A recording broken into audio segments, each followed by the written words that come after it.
Hey everyone, I want to show you. Okay, magbabarley ulit tayo ha. Ganito lang po siya kabilis sa kadali. Kapag katitimplahin natin siya, yan. We will put some barley here. And then lagyan na lang natin siya ng tubig.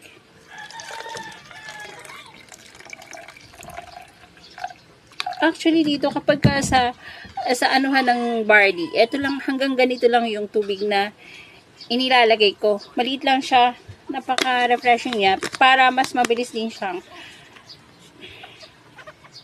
yan, i-close mo lang siya. And then ang ginagawa ko is inaalog ko lang siya ng ganyan. No need to stir. Alam mo yon, no need to stir na siya. Isang ganyan lang and then see, ilang kalog lang siya, dissolve na siya. And then, ayan na, ready to drink na siya agad. So, yan.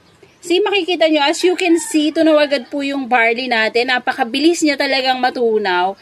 And then, ayun, pwede mo na siyang inumin. Sobrang sarap niya rin.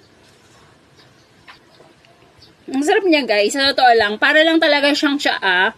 Hindi ka mahihirapan na inumin siya kasi wala siya yung mapait na lasa, hindi kagaya ng ibang barley na parang grassy yung lasa. Ito, hindi talaga. Talagang magbe-blend talaga siya sa tubig.